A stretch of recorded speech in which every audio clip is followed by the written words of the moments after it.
Hey guys, what's going on? It's David here from Scissor Explosion, and today I'm bringing you guys another deck profile. Today we've got, this is a requested deck. This is Zoroark and Ninetales GX. Zoroark Ninetales was one of my favorite decks when we started last format. And it's still pretty good. I mean, I built this deck and I started working on it. I've been working on it for a while and just trying to get the right balance of everything in there. And so far, the deck is doing very, very well. I started out with a 3-3 line of Zoroark, and I thought, you know what, maybe a 4-4 would be better. And once I upped to 4-4, it was just awesome from there. I mean, 4-4 Zoroark, as you know, everybody knows Zoroark is probably one of the best Pokemon still this format. Even with the loss of Puzzle of Time, he's still an amazing Pokemon. I mean, there's things we can do in our decks to mitigate the loss of Puzzle of Time. And we can play extra Mallows if you wanted to. You can play Palpad to get back your supporters. You can even play Lusamine to get back your supporters if you needed to. Because some turns you can afford to use Lusamine. And I mean, even this format, he's still got things like Devoured Field. He's got things like, well, you always have Choice Band. You got things like Kukui. And with Choice Band, Kukui, Devoured Field, Zoroark can hit pretty hard. I think 180 is how hard he can hit. But yeah, Zoroark is still one of the best Pokemon in the format, and you can pretty much mesh them together with almost anything. There's a couple other Zoroark variants I wanted to bring y'all. I'm also thinking about a Zoroark Glaceon deck, because I think Glaceon could be a Pokemon to keep your eye on this format. With fewer and fewer Pokemon now to shut down abilities, Glaceon is probably a really good Pokemon to use in that instance. So anyway, let's get on with this deck profile. I have talked enough. A few things I wanted to say though. We do have a Patreon page now. It's www.patreon.com/scissorexplosion. And if y'all wanted to support us on there, we'd welcome y'all to do that if you'd like. The more support we get, the more prizes we can give away, and the better prizes we can give away. So yeah, if y'all wanted to do that, www.patreon.com/scissorexplosion. Also, like us on Facebook at Scissor Explosion. So to start off, guys, we got 4 copies of Zorua. Zorua is just the stepping stone. You can ram if you want to, but really, it is just the stepping stone to the next stage, which is 4 copies of Zoroark GX. Zoroark GX with that trait ability, just amazing ability. And then you've got Riotous Beating. With the trait ability, it's not hard at all to fill up your bench. So yeah, 4 copies of Zoroark, of course. Always need the 4 copies. Next up, we got 4 copies of Alolan Vulpix. Alolan Vulpix is really good, especially because of that beacon attack. If you start Alolan Vulpix, you're not in bad shape at all, because usually you can beacon, and with less disruption in this format, there is still Judge, and Judge is seeing a lot more and more play as we go on. But still, beacon is still a really good attack. Either you force your opponent to judge you, or use Let Loose Marshadow, or they just let you get those Pokemon that you just searched for. So beacon, yeah. For no energy, search your deck for up to 2 Pokemon, reveal them, and put them into your hand. Really, really strong attack. And now next up, this line is up to y'all how you want to play it. I decided to go with this certain line. I played 3 copies of Alolan Ninetales, Alolan Ninetales GX, along with 1 of the baby Alolan Ninetales. So Alolan Ninetales GX is a really interesting Pokemon. She's your heavy hitter of the deck. Zoroark is there just to, hit you for 2-shot damage and go on about your day, but Alolan Ninetales can really one-shot a lot of Pokemon. You got the attack Ice Blade with the double colorless energy. This attack does 50 damage to one of your opponent's Pokemon. In the end, don't apply weakness resistance for the bench, of course. But yeah, 50 damage to any of your opponent's Pokemon. Really good to soften up some of those Pokemon. Then you got Blizzard Edge for 160. That's 2 waters and a colorless. Discard 2 energy from this Pokemon. That can be a pretty pricey attack sometimes, but we do play another Pokemon in here to help mitigate the loss. Like, usually you want to be discarding your double colorless energy, or we do play Aqua Patch in here, so you could discard your water energies if you needed to. But most of the time, double colorless energy is the one you're going to be discarding. So 160, Choice Band is 190, and then Kukui is 210. You can knock out things like opposing Zoroark, opposing Alolan Ninetales, even things like any of the evolutions, you can knock them out. The Golisopod, any of those 210 HP Pokemon can go down pretty easily with Alolan Ninetales GX. And then you got the amazing GX tech Ice Path GX. For 2 colorless energies, move all damage counters from this Pokemon to your opponent's active Pokemon. Really, really strong. Heal off your Ninetales all the way, and then go back in for another attack. And then, of course, 1 copy of the baby Alolan Ninetales with the Luminous Barrier ability to prevent all effects of attacks, including damage, done to this Pokemon by your opponent's Pokemon EX and GX. It's a good tech. I really like it in this deck. Some people some people may choose to go with a 2-line of the Alolan Ninetales GX and a 2-line of the Alolan Ninetales Baby. But that's up to your personal preference. I like playing the 3 Alolan Ninetales GX because they're more of a heavy hitter. So that is completely up to you how you want to play your Alolan Ninetales deck. Next up, we have 2 copies of Tapu Koko. Tapu Koko is there for the free retreat mostly. You do also have Flying Flip to start softening things up, and that's really good if you don't have a Kukui handy for your Ninetales GX. You could, especially against the Zoroark deck, you could Flying Flip for 20, and then they're down to 190. They're usually not going to Ace Roll as something that has 20 HP unless they know they have to. And then you come up with a Alolan Ninetales, free retreat into it next turn, and then attach double colorless energy. Hopefully you had some Aqua Patches or some Water Energy attachments earlier on, and then you can just hit with Ice Blade for 190 with a Choice Band. So yeah, Tapu Koko is really, really strong in this deck. Also good Guzma target. Guzma out of like a Zoroark and go into Koko, free retreat back into the Zoroark or a Ninetales, something like that. And for the last Pokemon we play, 2 copies of Tapu Lele. I thought I had... Oh no, I took out the Oranguru. Another good Pokemon for this deck is the Resource Management Oranguru, because you do lose double colorless energies even faster in this deck than you do in a normal Zoroark deck, because you're discarding them with your Alolan Ninetales. But usually it's not too much of a problem. I did take out the Oranguru. That is something you could add in your own version. 2 copies of Tapu Lele GX to end off the Pokemon line. Wonder Tag for that ability to get your supporters out of the deck. And then you've got the Energy Drive, which can be useful in here, because we do play double colorless energy. So yeah, Wonder Tag is an awesome ability. Most people play in their decks. And that's it for the Pokemon, guys. We're going on to the supporters now. We got 4 copies of Cynthia.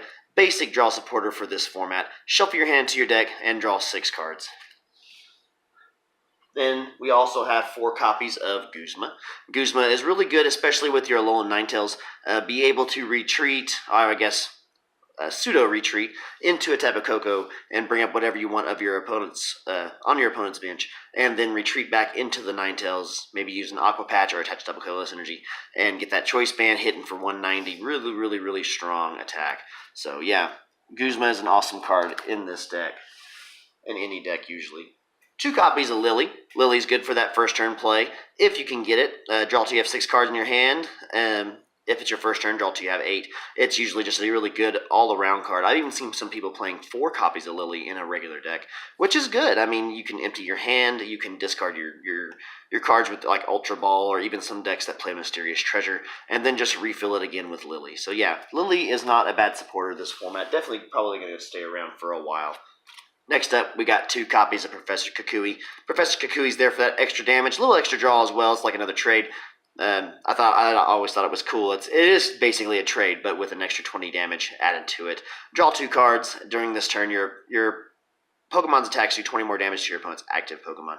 So it's really good with Zoroark. It's especially good with Ninetales, because Ninetales can start hitting for 210 if you have a Choice Band.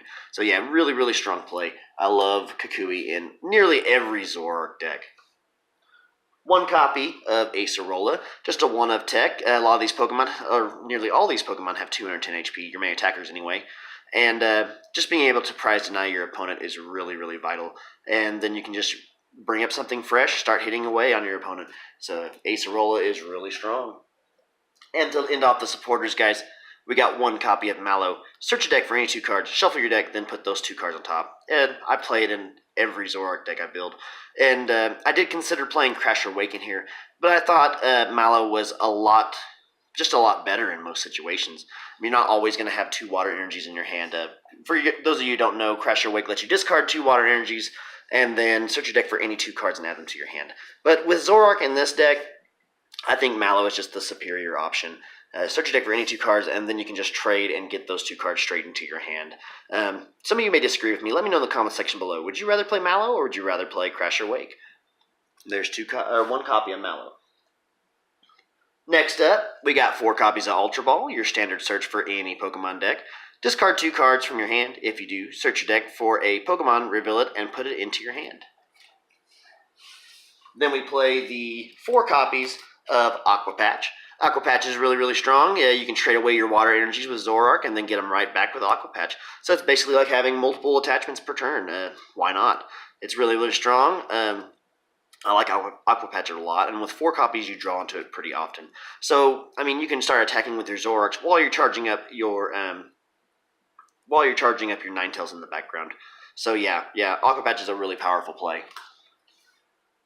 3 copies of Nest Ball. Nest Ball is here to get those basics out. We got evolutions in this deck, so we need to get those basics out as quickly as possible to start evolving them.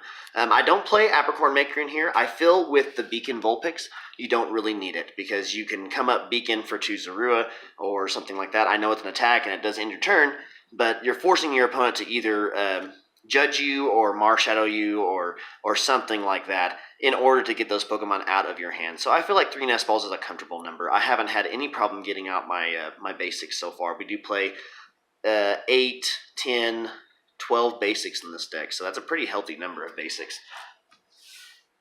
Next up, we play 3 copies of Choice Band. Choice Band is there to deal that extra damage. I've mentioned it a lot throughout this video, that Ninetales can hit 190 damage with the Choice Band, 210 with the Kukui. So yeah, Choice Band is pretty vital. We play 3 because we want to have it in our hand. I've even considered playing a 4th, but 3 I think is fine. I haven't had very many problems at all getting the Choice Bands into my hand and getting them attached to those Ninetales or even the Zoroarks. But most of the time, I attach them to the Ninetales in this deck because Zoroark is going to be 2-shotting things no matter what you do. So unless you're going up against something like Gardevoir or something like Metagross, something that has high HP that's just out of 1-shot range of Zoroark, you usually want to attach these to your Ninetales. So 3 copies of Choice Band. And the last item, guys, we play is Rescue Stretcher. Rescue Stretcher, choose one, put a Pokemon from your discard pile into your hand, or shuffle 3 Pokemon from your discard pile into your deck. This is just to recover a lot of Pokemon. I was originally playing 2 in this deck, but I think the 1 is just fine. I haven't had too many problems with that. But you can play 2, just another option y'all could do for your own deck. And that's it for the items, guys. It's a pretty simple build. It's not really complicated. It's built to do what it needs to do. Get out those Zoroarks, get out those Ninetales, and start hitting your opponent for a lot of pressure. So to end off the items, or to end off the energies, we play 3 7 water energies. I think that's a pretty comfortable number. And then we play 4 copies of DCE, Double Colorless Energy. Because you're playing Zoroark, you're playing Ninetales, you have to play Double Colorless. If you could play even more, I would play more, but you can't. So, excuse me. Yeah, 4 Double Colorless Energy, and I feel like the energy count is pretty healthy in here. I think 7 water energies is pretty good. You have a few trade targets. Some of those can be trade targets, so you can use your Aqua Patches, and you've also got the DCEs for your Zoroarks as well as your Ninetales. But like I said, not Instructor Rangaroo, your Resource Management Rangaroo will probably be a really good option for this deck, because you do burn through those Double Colorless Energies pretty quickly. I mean, you've got a lot of Pokemon that need to use it. You've got Ninetales, who discards it from herself. You've got your Zoroarks. You've got your Tapu Kokos. But this deck isn't meant to just sit there and take damage. It's supposed to come up quickly and start taking those huge knockouts with your Ninetales. So you get out your Zoroarks first, then get out your Vulpixes and everything like that. Get out your Ninetales, and then start hitting massive damage once you get a few Aqua Patches, once you get your Double Colorless Energies into your hand, your Choice Bands. So it's a very simple build, but it's built to do what it needs to do. So anyway, guys, that's it for the deck profile. Zoroark GX and Ninetales GX.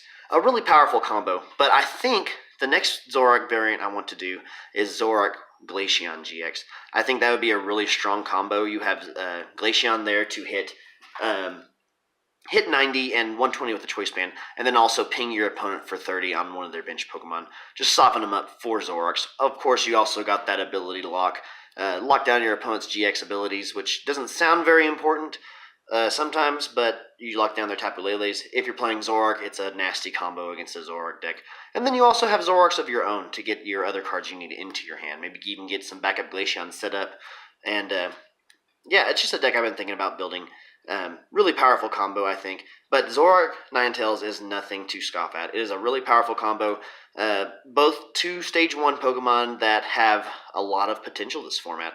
I think Alolan Ninetales is very strong, and we all know Zoroark is probably the best Pokemon, one of the best Pokemon in the format.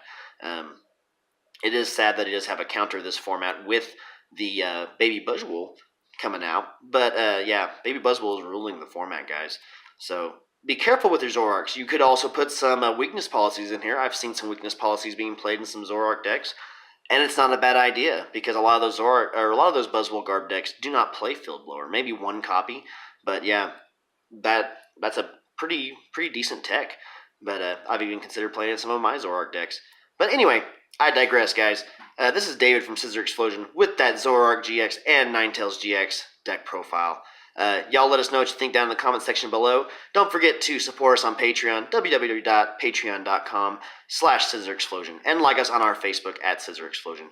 This is David from Scissor Explosion, signing out, guys.